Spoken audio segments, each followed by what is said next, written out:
One of the stocks that has quietly performed really well over the past year is Bank of America. We can see in the past year alone, they're up about 34.75%, and if we look at them year to date, they're now up around 16.6%.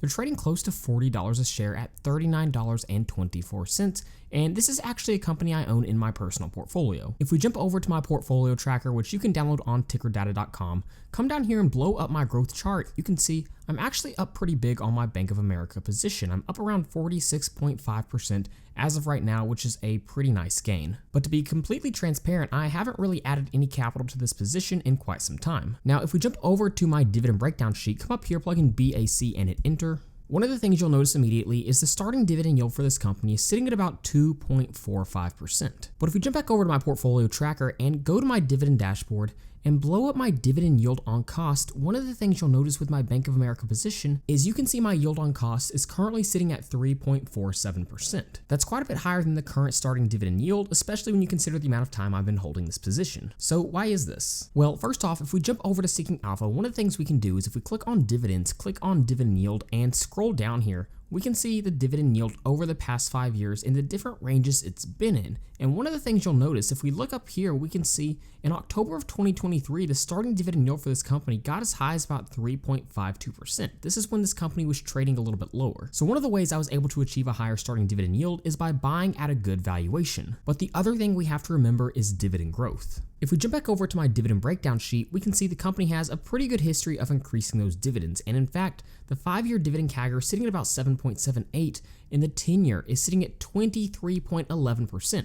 So when you buy companies at good valuations and they also increase those dividend payouts, you're going to get a really nice dividend yield on cost, and that dividend yield on cost is going to continue to increase as these companies increase their dividend payments. Now, a 10-year dividend CAGR of 23.11% is astronomically high, but I want to be perfectly clear, this will not be nearly as high over the next decade for Bank of America, and I want to show you why. If we come back over to Seeking Alpha, click on dividends and look at the dividend history for this company. First off, we can see, like we saw on my dividend breakdown sheet, the past 5 years have been good. They seem decent dividend growth, but if we go ahead and zoom this out the max amount, you can see right here, when the financial crisis hit, this company had a massive dividend increase. They were paying out around 64 cents per share every single quarter back in 2008, and it dove all the way down close to zero. It looks like they were paying out about 1 cent per share. And they finally started increasing those dividend payments again in 2014. So from 2009 to 2014, the dividend payment was virtually zero. So in reality, the high levels of dividend growth we've been seeing over the past decade from this company are simply a result of the company increasing their dividend and getting those dividend payments closer back to where they were pre-financial crisis. So yes, that 10-year dividend CAGR is phenomenal, but I think the 5-year dividend CAGR of around 7.8% is going to be a little bit more close to being accurate to what it'll be moving forward in the next decade. Now, typically when I talk about the safety of dividend payments, my preferred payout ratio is the free cash flow payout ratio, but actually when I look at bank stocks, I think it makes a little bit more sense to actually just look at the payout ratio as a result of earnings. And we can see for Bank of America, this is sitting at about 34.27%, which is a pretty healthy range. If we jump over to my stock screener sheet, we can come up here, plug in BAC and hit enter. One of the things we can see is earnings per share growth has been pretty decent over the past decade. In 2013, it looked like earnings per share was around 86 cents, and in 2023, all the way up to about $3.10. And one of the things we can also take note of is it looks like they have been buying back shares as well. In 2013, shares outstanding was sitting close to around 10.7 billion, and in 2023, all the way down to about 8 billion. Now, one of the things I want to do as we're analyzing Bank of America is look at their investors presentation and their most recent quarter's earnings report. But before we even do that, we need to take a step back and talk about a high-level view of how do banks make money, because they're pretty unique business models. And pretty much at the highest level possible, banks take in deposits and they give out loans. And the more they take in deposits, the more they can give out loans. And the more loans they give out, the more net interest income they can bring in. Now, obviously, there are other factors, and Bank of America actually has quite a few different business segments, but that's the high-level view. So really, when we're looking at bank stocks, we want to look for companies that are growing their overall deposits. And if we start looking at their investors presentation and their most recent quarter's earnings report, one of the things we can see is they added around 245,000 new net checking accounts,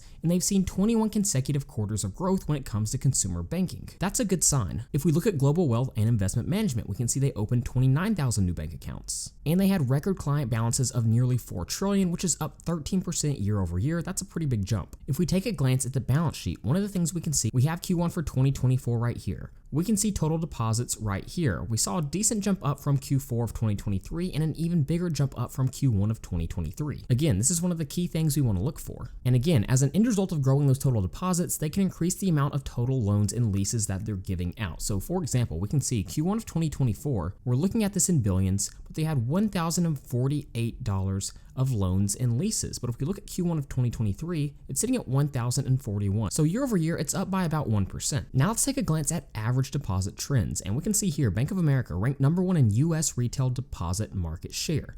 Look where they were in Q4 of 2019. Sitting at about 1,410. Again, we're looking at this in billions. If we look at it in Q1 of 2024, it's jumped all the way up to 1,907. That's up 35% since Q4 of 2019. But something we do have to be aware of is net interest income. This is one of the key metrics again for banks. How much money are they making on those loans? And we can see in Q1 of 2023, it was sitting at about 14.6 billion, but Q1 of 2024, it's actually down a little bit by about 14.2 billion. And they kind of break down why they think this is right here. We can see net interest income of about 14 billion, decreased by 0.4 billion year over year as higher deposit costs more than offset higher asset yields, higher net income interest related to global markets activity, and modest loan growth. So overall, yes, Bank of America is one of the largest banks in the world and in the United States, but they are still seeing growth in their deposits. Net interest income was down a little bit year over year, but over the long term, we should still be seeing growth. Something else to consider is Bank of America's total assets have grown pretty significantly over the past decade, and it's now sitting at about 3.274 trillion. So with all this being said, we still have to ask ourselves, is Bank of America trading at $39.24 a good valuation? Is it still a good buy even though it's up around 35% over the past year? To answer that question, let's jump into my bank valuation spreadsheet. Again, you can download any of my spreadsheets over on tickerdata.com and also get access to the Ticker Data add-on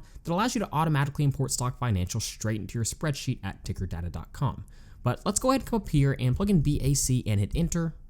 And you can see all this data is going to automatically load in. Now, one of the things we should take note of when analyzing Bank of America stock is the beta is actually a little bit higher than I would expect it to be. It's sitting at 1.36. And anytime we have a beta of above 1, it means you're going to see a little more volatility than that of the market. So when the market goes up, this stock typically goes up more, and when the market goes down, this stock typically goes down even more. So that is something you have to be aware of when considering this stock. Now, the first valuation we're going to look at is going to be Graham's valuation. If we zoom in, you can see here's the formula Benjamin Graham laid out for us, and basically what it does is it values a company based on the earnings per share growth and also taking into consideration current market conditions. So one of the things we need is our estimated earnings per share average. So what we can do is use the ticker data function to automatically pull that in. We'll come over here, click on our stock Bank of America, click on estimated earnings per share average, and then we want it for 2024 and hit enter. And you can see the analyst average estimated earnings per share is sitting at about 3.21. So we'll go ahead and plug that in and hit enter. And you can see based off of our growth rate projection and the current yield on AAA corporate bonds being at about 4.89, we come to an intrinsic value of about $33.22, which is a little bit lower than the current trading price for this company. Now, the next valuation is actually one of my favorites for banks, and it's the historical price to tangible book value valuation. Now, what exactly is going on here? I know it looks somewhat complicated, but it's really not. First off, you can see we have the share price for Bank of America over the past decade and the current share price. And then we have the tangible book value for Bank of America over the past decade and right now. And what we do is we take the share price and divide by tangible book value, and it gives us the historical price to tangible book value, as you can see right here. So we can see this charted out over the past decade, and the average price to tangible book value for Bank of America over the past decade is sitting at about 1.15. But if we look at where they are right now, it's sitting at about 1.42. So what does this mean? Well, basically the market is valuing this company at a higher level than they have in the past. Could be a slight indicator they may be slightly overvalued compared to where they have been historically.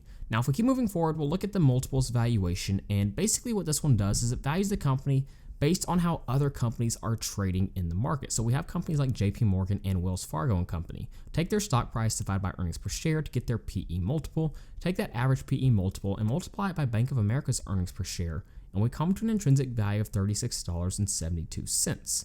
Now, something we do have to keep in mind, whenever we do a multiples valuation with bank stocks, I think we also have to look at the return on assets for these companies, because sometimes it could justify a higher multiple. So if we look at the return on tangible assets for these different companies, we can actually see Bank of America's return on tangible assets as of right now sitting at about 0.85. So in my opinion, they might not be justified with a higher price to earnings multiple.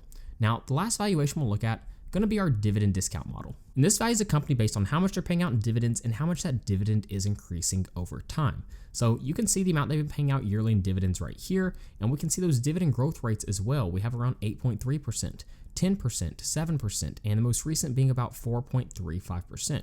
Now moving forward, I think they can achieve a dividend growth rate of about 6%. So with a discount rate of 8.5%, we come to a dividend discount model price per share of $40.70. So when we jump over to our output tab, we can see the 4 different valuation models that we use in this scenario. We'll zoom out just a little bit. We had grams at 33.22, multiples at 36.72, and dividend discount model at 40.70. And we found that the current price to tangible book value sitting at about 1.42. Now again, this doesn't give us an exact share price, but we did find this is a little bit higher compared to where they have been historically, meaning it might be slightly overvalued. So when we average all these together, we come to an intrinsic value of about $36.88, which is a little bit lower than that current share price for this company. So with a 10% margin of safety, we'd come to an acceptable buy price of about $33.19, and with a 20%, around $29.50. So as of right now, I actually think this company might be slightly overvalued. And this is part of the reason I actually haven't added shares of this company to my portfolio in quite some time. As of right now, I am completely comfortable continuing to hold this company and reinvesting dividends right back into it, but at the current share price, I don't plan on adding more shares. But go ahead and let me know what you think of this company in the comments down below. And like always, if you'd like to be able to download any of my spreadsheets and also get access to the ticker data add-on in Google Sheets that allows you to automatically import stock financials straight into your spreadsheet, then you can head over to tickerdata.com at the link in the description. So with all that being said, thank you guys so much for watching, and please don't forget to like and subscribe to the channel.